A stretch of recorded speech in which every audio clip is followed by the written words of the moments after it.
안녕하십니까. KTC LA 지사의 이태석입니다. 저는 이번 시간을 통해서 현재 올해 미국 시장의 상태와 그리고 앞으로 미국 내에 있는 패션 업체들, 리테일러들이 어떻게 변화될지, 그리고 우리는 어떻게 여기에 맞춰서 마케팅을 해가야 될지에 관련해 간략하게 발표를 해드리도록 하겠습니다. 우선 올해 미국의 경기를 보면요. 첫 번째는 가장 큰 이슈였던 코비드 19, 이 바이러스 문제가 가장 심각했습니다. 전 세계 마찬가지였었는데요. 특히 미국 같은 경우에는 대선이 겹쳐 있었기 때문에 가장 중요한 이슈였다고 생각이 됩니다. 우선 미국 대선은 보시면 트럼프 공화당이 차기 대선에서 떨어지고 민주당 바이든 정부가 들어섬으로 인해서 미국민이 경제보다는 생명을 선택했다는 것을 알 수 있고요. 결국은 바이러스로 인한 격리가 현 정부가 다시 재집권을 하는데 실패했던 원인으로 생각을 할 수 있겠습니다. 두 번째는 이저율 부분인데요. 이 전염병으로 인해서 강제 폐쇄가 진행됨에 따라서 소배 업체들과 기업들에게 굉장한 어려움이 있었는데 이를 정부에서 부양하기 위해서 많은 그 부양 정책이 있었었고요. 특히 연방준비은행에서 이자율을 0%로 제공함으로 인해서 부동산이 초호황을 맞이했고요. 가격이 인상되면서 실제 물가 같은 경우에는 소비자 물가는 저희들이 느끼기에는 한 20% 정도 이상 오른 게 아닌가 하는 생각이 들기도 하고, 또한 착각 같은 경우에도 전년도 대비 굉장히 많이 오른 상태로 현재 판매가 되고 있습니다. 세 번째는 전염병이 시작되고 강제 폐쇄가 3월 19일부터 진행이 되면서 미국 기업들의 주식 가치가 굉장히 폭락을 했었는데요. 현재 다시 대부분 많이 회복을 한 상태로 돌아가고 있습니다.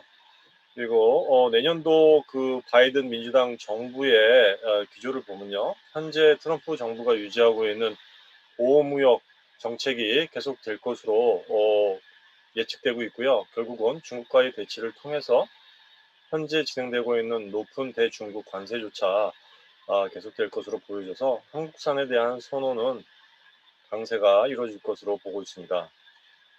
두 번째는 바이든 정부 하에서는 트럼프 정부와 반대로 이 친환경 정책이 강력하게 대두될 것으로 예상되고 있습니다. 따라서 환경을 생각하고 그 사회적 관계나 책임에 대한 부분들이 강조되며, 또한 기업의 투명한 지배 구조가 중요시하게 대두되고 있습니다. 이번에 보면 나스닥에서 미국의 나스닥에 상장된 중국 기업의 주식들을 폐지하겠다는 하원에서 법안이 발의가 되었는데요.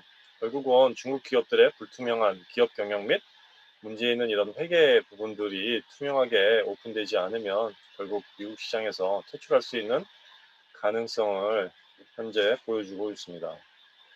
다섯 번째는 코로나 전염병 하에서 결국 이 미국의 기업들은 무엇을 했는가라는 부분을 들여다보면요. 올해 가장 많은 투자가 이 인공지능 AI 부분하고요. 그리고 자사의 앱을 개발하는데 가장 많이 투자가 된 해라고 얘기를 하고 있습니다.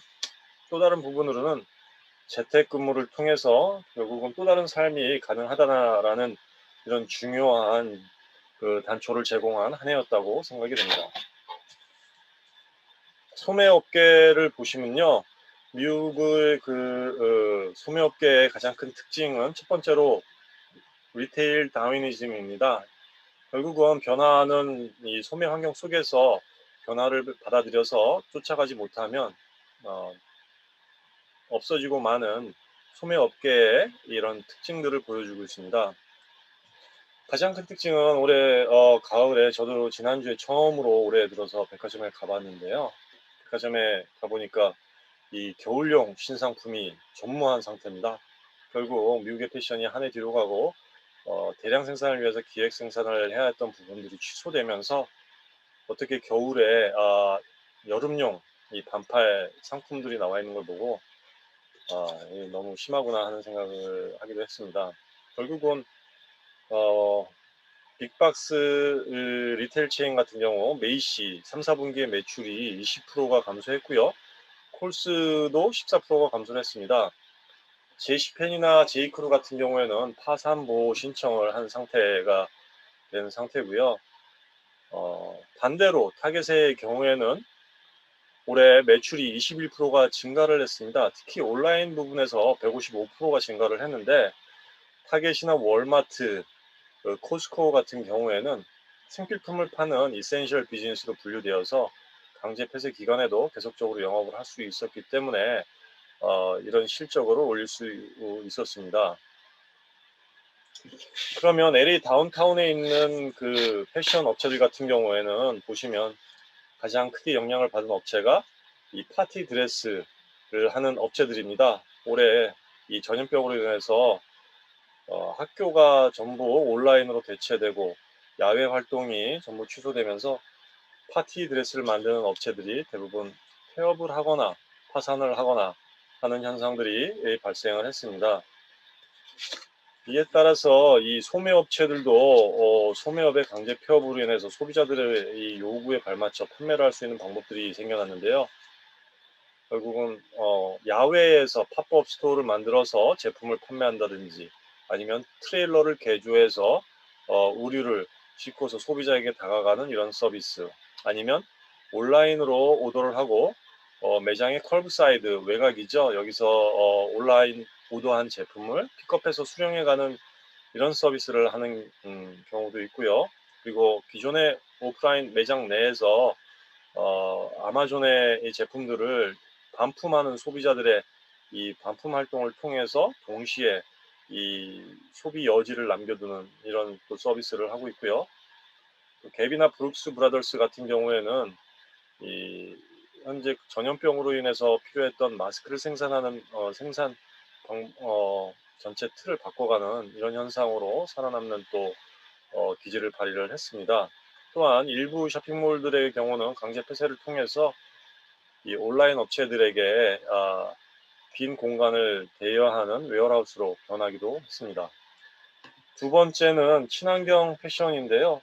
지속 가능한 이런 소싱을 요구하는 부분, 결국은 이 팬데믹 전염병이 인류가 너무나 많은 이 소비와 지속 가능하지 않은 이런 소비 활동을 통해서 이루어졌다고 생각을 하기 때문에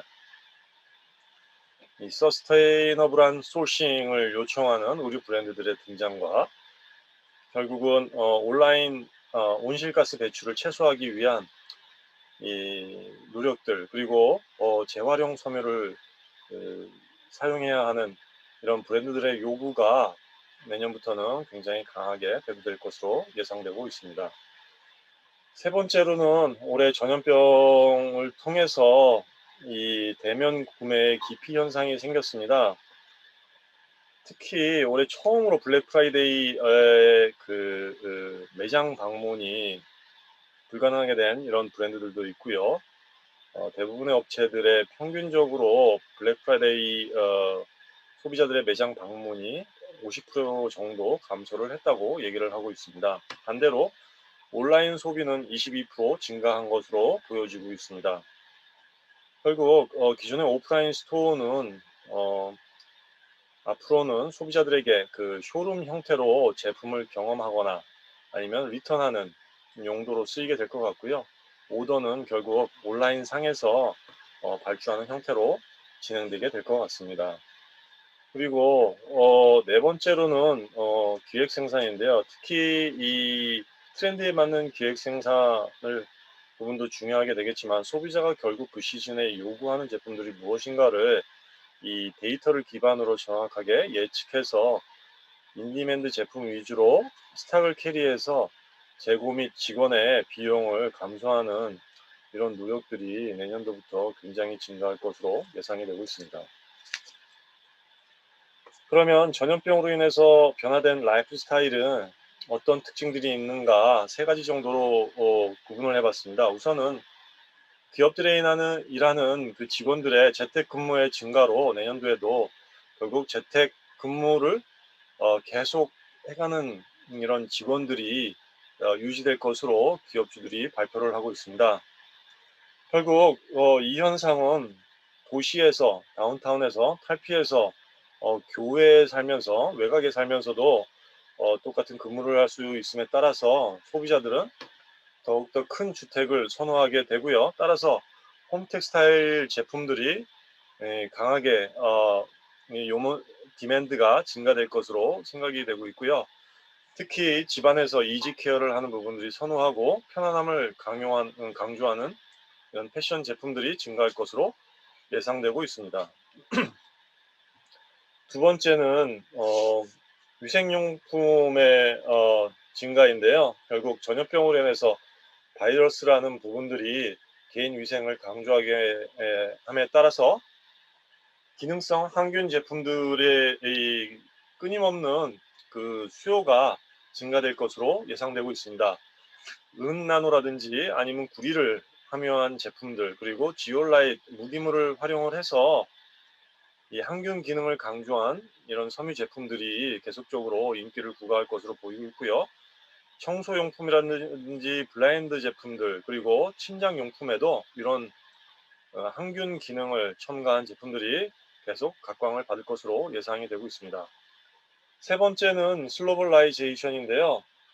글로벌라이제이션의 반대 용어로서 결국 전 세계가 고립화되고 격리 속에서 이 야외 활동과 대외적인 활동들이 감소함에 따라서 패스트 패션이 많이 수그러지고 결국은 자국 생산을 위주로 애국 브랜드 그리고 커스터마이즈하거나 디지털화된 이런 제품들이 등장할 것으로 보여지고 있습니다. 네 번째는 소재 및 스타일인데요. 결국 이런 변화된 생활 라이프 스타일 속에서 의류 소재는 편안함을 강조하는 애틀레저의 이런 소재들이 계속 부과할 것 같고요. 그리고 자연 분해가 가능한 내추럴 파이버, 레이온이라든지 모달, 카튼류의 소재들이 각광을 받을 것으로 예상되고 있습니다. 특히 이 구조적인 측면에서는 편안한 의류를 만들 수 있는 저지류라든지 네오프린 제품들이 각광을 받고 있고요. 그리고 지속 가능한 친환경 제품으로서는 한지를 이용한 소재나 아니면 천연 염색을 활용한 이런 제품들이 소비자가 더욱더 선호할 것으로 보여지고 있습니다. 그리고 재생 섬유 같은 경우에는 결국 이 생산자와 소비자 두 부분에서 이런 그 인식의 변화가 이루어져야 하고요. 그리고 그 속에서 변화된 구조 속에 결국은 대규모로 가능하게 되지 않을까 생각을 하고 있습니다.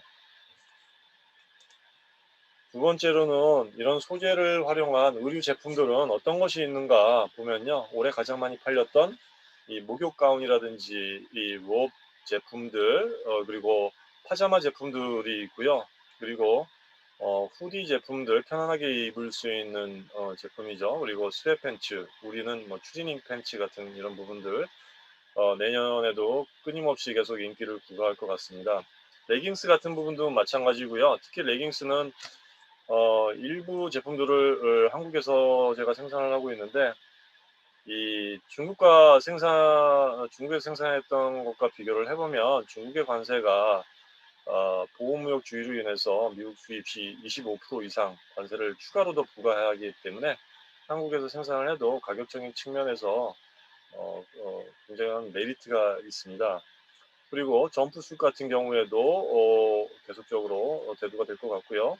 콜스의 경우에는 올해 매출의 30%가 애틀레저 부분에서 발생을 했다고 발표를 했습니다.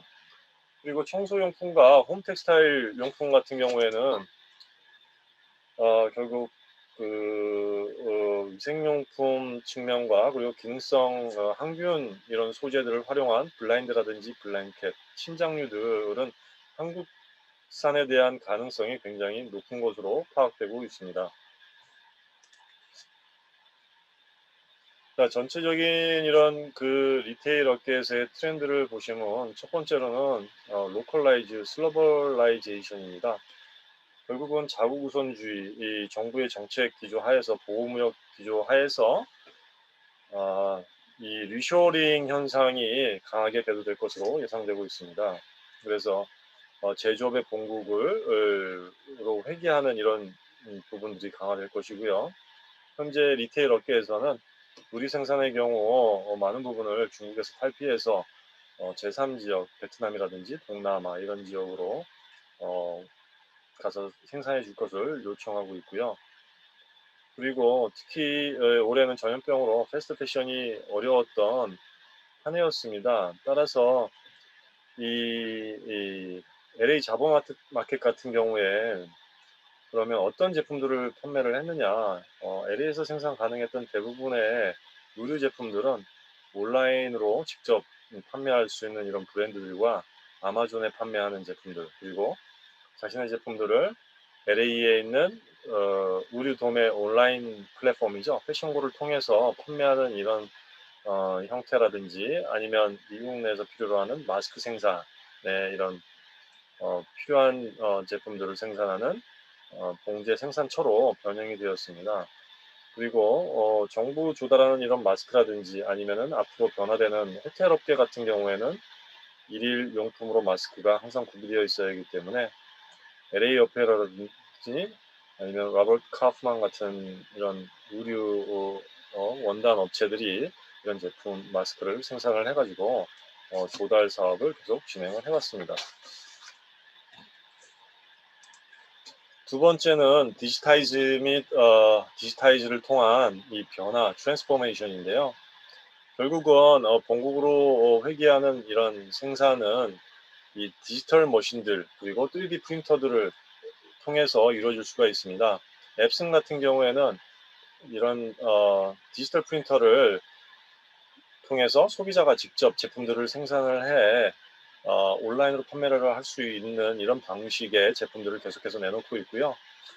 이런 소비자들이 생산한 제품들은 또한 아마존이나 이베이, SE 같은 플랫폼을 통해서 온라인으로 또 직접 판매를 할 수 있는 길들이 계속해서 소개가 되고 있습니다.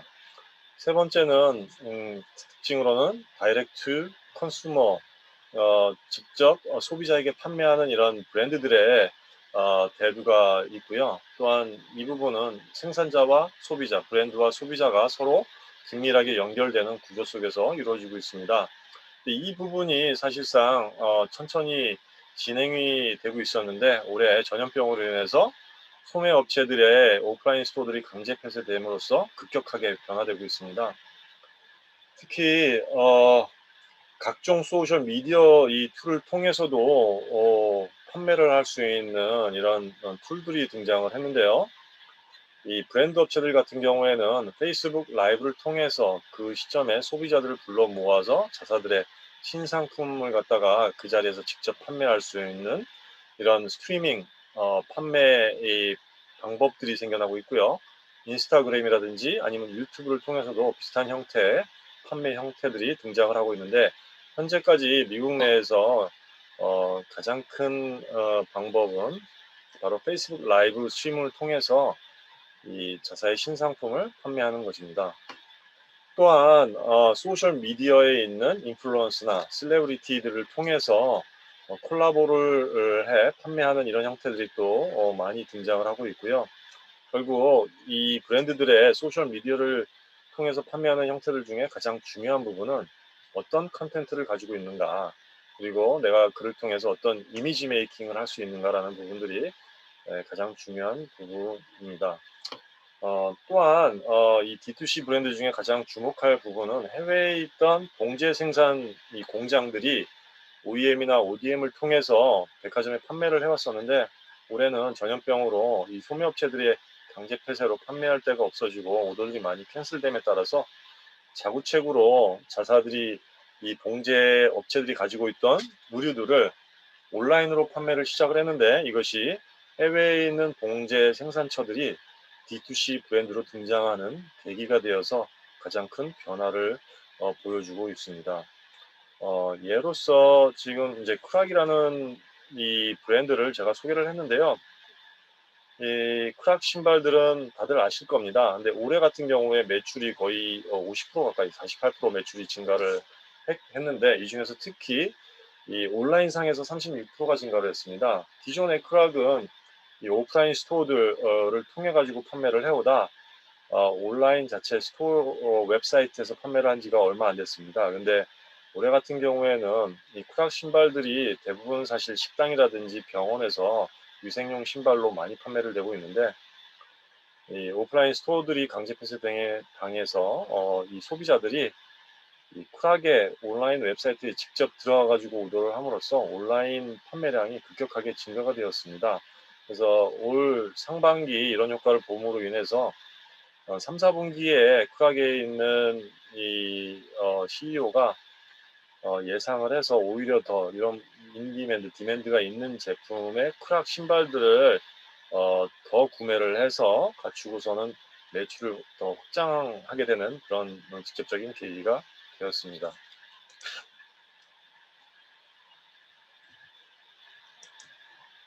네 번째 특징은 커스터마이제이션인데요. 결국은 어, 누구나 가지고 있는 같은 소비자들에게 동일한 제품들을 나도 가지고 이렇게 있겠다라는 생각을 떠나서 특정 소비자에게 맞춤으로 갈 수 있는 이런 맞춤 부분인데요. 결국은 이런 부분들은 디지타이즈를 통해서 가능하다고 볼 수 있습니다. 그래서 가령 특정 소비자라든지 특정 셀레브리티를 위해서 라이닝에 들어가는 프린트라든지 뭐 디자인이라든지 이런 것들을 바꿀 수 있는 부분, 디지털 프린트를 활용해서 할 수 있는 부분들이 있고요. 그리고 특정 타겟 소비자층을 위해서 온디맨드로 오더를 받아서 리미티드 이디션을 페이스북 라이브로 판매하는 형태들은 결국은 디지털 머신이 없이는 이 생산 자체가 어려운 것으로 볼 수 있겠습니다. 그리고 또한 이런 커스터마이즈된 제품들을 생산자가 엣지 같은 온라인 플랫폼을 통해서 직접 판매할 수 있는 이런 마케팅 방안도 생기고 있기 때문에 전체적인 특징이 이 커스터마이제이션으로 가고 있습니다. 다섯 번째는 플랫포메이션인데요. 기존에 있던 제품들은 생산자와 소비자, 또한 소비자는 온라인으로 판매할 때 플랫폼을 통해서 판매하게 되는 이런 형태들을 띠고 있었는데 이제는 생산자가 쿨락과 마찬가지로 자기의 소재를 가지고 소비자가 들어오면 직접 판매할 수 있는 자사몰 개념이 되어야 합니다. 즉, 내가 직접 만들면 직접 팔 수 있어야 하는 형태로 변화되고 있습니다. 결국 내가 소비자에게 원스톱 쇼핑의 이런 기회를 제공할 수 있는지 아니면 내 소재를 통해서 제품화의 아이디어를 줄 수 있는지라는 부분들을 이 자사몰 개념의 플랫폼에서 제공할 수 있어야 합니다. 결국 그렇게 되면 내 소재를 가지고 내가 브랜드화 할 수 있는 아이디어가 생겨날 수 있고 협업의 아이디어가 제공될 수 있습니다. 그래서 가장 여기서 중요한 것은 결국 내가 가지고 있는 소재의 특징이 무엇인가, 내가 얼마나 차별화된 소재를 가지고 있는가가 결국 가장 중요한 키포인트가 될 수 있고요. 그리고 이런 소재를 가지고서 내가 쉽게 만들 수 있는 액세서리류부터 접근을 한다고 그러면 자사몰에서 나의 소재를 가지고 판매할 수 있는 이런 가능성이 훨씬 더 높아지게 되고요. 결국은 D2C 브랜드로 갈 수 있는 이런 미래가 펼쳐지게 됩니다. 여섯 번째는 디스럽터라는 개념인데요. 디스럽터라는 말은 시장 교란자란 말입니다. 결국은 기존에 있던 경쟁자들은 시장 내에서만, 틀 내에서만 생각을 했기 때문에 그 브랜드 자체가 기존 시장에서 요구하는 부분만 받아들였지 요구를 뛰어넘으면서 그 시장의 변화를 가져올 수 있는 이런 브랜드들이 등장하기 이제 시작을 했습니다. 결국은 시장 외에서 생각할 수 있는, 틀 밖에서 생각할 수 있는 이런 시장 교란자들이 등장을 해야 되는데요. 그 부분들은 현재 미국 내에서 보면 이 스타트업들이 등장을 했습니다. 이 부분들은 결국 크라우드 펀딩과 연결이 되어 있는데요. 이 개별 소비자에게 자금을 받아서 생산을 할 수 있는 구조들이 준비가 되면서 가능하게 되었습니다. 한국 같은 경우는 와디즈라든지 아니면 미국에선 킥스타터라든지 인디고고 같은 이 크라우드 펀딩 사이트를 통해서 자금을 쉽게 조달받을 수 있는 이 부분들이 생겼고요. 이런 스타트업들은 어떤 곳이 있냐면 전에 시장 동향을 통해서 발표하고 알려드렸던 미니스트리 오브 서플라이는 3D 프린터를 통해서 원사부터 원사 생산부터 해가지고 의류를 직접 3D 프린터에서 생산하는 이런 기능이 있죠. 이런 업체들이 있고요. 그리고 미즌, 메인이라는 이런 업체와 다이 같은 업체는 정장은 천연 소재라는 틀을 깨고서 우리 레깅스라든지 아니면 애틀러지에 들어가는 이런 소재를 갖고서 정장을 만들기 시작하는 이런 브랜드들이 등장을 했고요. 또한 이 캘리포니아에 있는 한 업체는 오징어에서 추출한 그 스킨 수트에 들어가는 소재를 개발하는 업체도 있습니다. 이 오징어에서 개발한 소재가 이 자신의 이 인간의 이 섬유를 이 스킨을 갖다가 회복하는 데 도움을 준다고 그래서 이런 소재를 가지고 또 수트를 개발하는 이런 업체들도 있고요. 그리고 저희가 또 생각할 수 있는 이 텍스타일 부분에서는 스마트 텍스타일에 들어가는 부분, 웨어러블에 들어가는 이런 부분들을 통해서 스타트업 기업들이 생겨날 수 있다고 할 수 있겠습니다. 결국 전체적으로 요약을 해보면 가장 중요한 부분들은 한 5가지 정도로 말씀을 드릴 수 있겠는데요. 일단 올해 같은 경우에는 모든 전시회가 캔슬이 되고 또한 출장조차 갈 수 없는 상황이 됨에 따라서 이 온라인 마케팅으로 이런 비용들을 돌려서 온라인 마케팅을 강화할 수 있는 한 해였다고 생각이 됩니다. 그래서 제 바이어 같은 경우에는 올 한해 온라인 원단 수입 구매 업체인데 온라인 마케팅 비용으로 100만 불 이상을 쓰기도 했습니다. 온라인 마케팅으로 쓸 수 있는 섬유업체 부분들은 어떤 것이 있느냐 보면요. 우선 이 카탈로그를 만들 수 있겠죠. 자신의 소재로 쉽게 접근할 수 있는 제품에 대한 아이디어, 소재에 대한 소개를 만들 수 있는 이 카탈로그를 만들 수 있겠고요. 이 카탈로그는 결국 내 회사의 웹사이트를 통해서 온라인 쇼룸을 구비할 수 있는 이런 부분들이 있을 수 있겠고, 블로깅이라든지 블로그를 써서 자사의 제품을 소개하거나 유튜브를 통해서 자사 제품 소재의 특징을 소개하는 이런 마케팅 활동을 통해서 구글에서 프리 SEO, Search Engine Optimization이죠. 그래서 구글에서 서치를 할 때 자사 제품이 그 기능을 소개함으로 해서 자동적으로 올게닉하게 소비자들에게 다가갈 수 있는 이런 마케팅 방법을 또 쓸 수가 있겠고요. 결국은 이 해외 영업을 하는 원단 소재나 의류업체의 영업매는 온라인 상에서 자사 제품을 큐레이팅 할 수 있는 이 컨시얼지, 호텔의 컨시얼지 서비스와 같은 이런 기능을 제공해야 된다고 생각을 합니다. 두 번째는 디지타이즈 그리고 온디맨드 제품을 생산하기 위해서 이런 디지털 생산 기반을 얼마나 확충하고 있는지라는 부분입니다.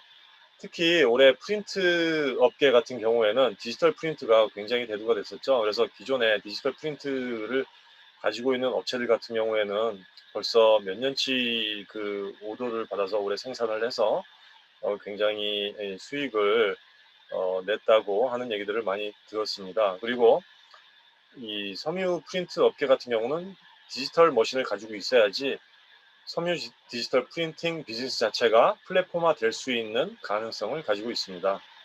세 번째는 결국은 얼마나 내가 바이어와 더욱 친밀한 관계를 가지고 있는지, 얼마나 가깝게 협업을 할 수 있는 기획 생산의 구조를 가지고 있는지, 그리고 이런 부분을 통해서 내가 기획 마케팅을 할 수 있는지, 바이어와의 콜라보는 어떤 것이 있는지라는 부분들을 계속적으로 연구를 하는 계기가 되었다고 생각을 하고요.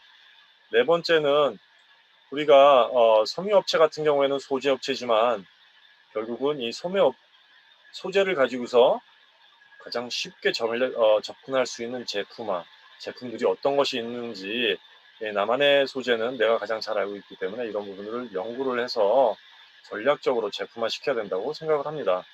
그래서 위생용품이라든지 아니면은 뷰티용품 아니면 침장용품 그리고 애틀레저 부분들 이런 부분들에, 그리고 액세서리 부분에도 소재들이 많이 들어갈 수 있기 때문에 이런 부분들에 대해서 계속적으로 연구를 해서 자사의 웹사이트에서 자사몰 형태로 판매하고 바이어에게 아이디어도 제공하면서 콜라보 형태로 같이 일할 수 있는 이런 온라인 마케팅 방식으로 가야 된다고 생각을 합니다.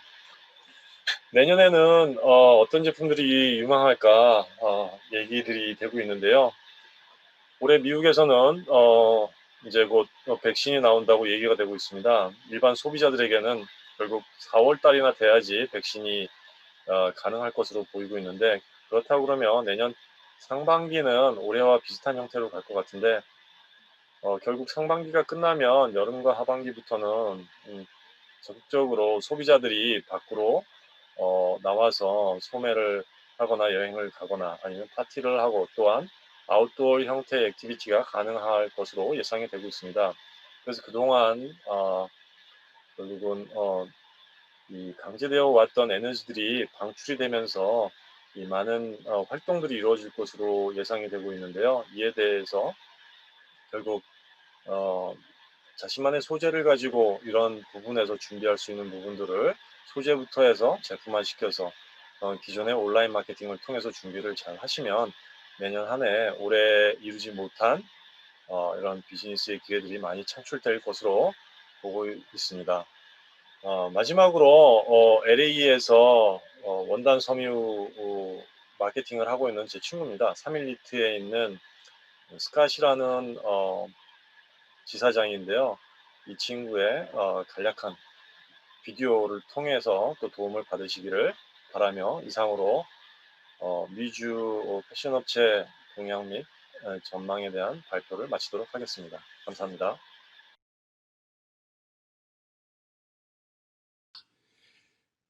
Hi, my name is Scott Knopf, and I'm here today to share my insights on the 2021 fashion and textile industry.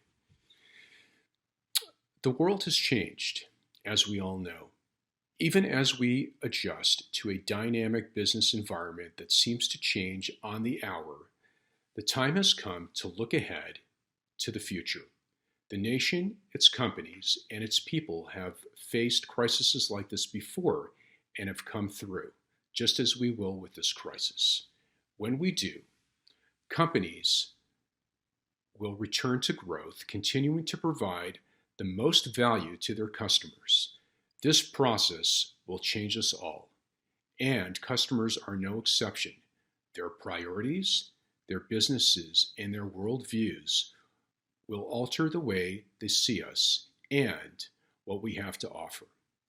They will be looking to us for leadership, and I can't wait. The textile and clothing industry in Korea has played a major role in the country's initial industrialization, but it has subsequently been eclipsed by other industries, notably automotive and electronics. Nevertheless, the textile clothing industry remains important, and it covers a wide range of vertically integrated activities. Furthermore, it is a substantial exporter, especially in textiles, stemming from the fact that it has an extensive synthetic fiber industry. Looking to the future, the textile industry has developed strategies concentrating on the development of new textile materials and with the aim of increasing the added value of its exports. In particular, the focus will be on smart fibers, nanofibers, fibers for healthy lifestyles, and sustainability. From the past few seasons, the difference between activewear and athleisure wear markets spotted winning the various consumers' profile. As millennials and Generation X consumers are more likely to demand a conscious fashion and will seek brands with a social cause or on-demand quick satisfaction. Brands need to come up with highly personalized options. The activewear market in 2021 will revolve around the technical and digital lifestyle satisfaction while coming up with sustainable fashion. Brands need to target the right to gain more brand loyalty. This is my insight for 2021, and it's a pleasure sharing this with you. And I hope you find this useful. Thank you.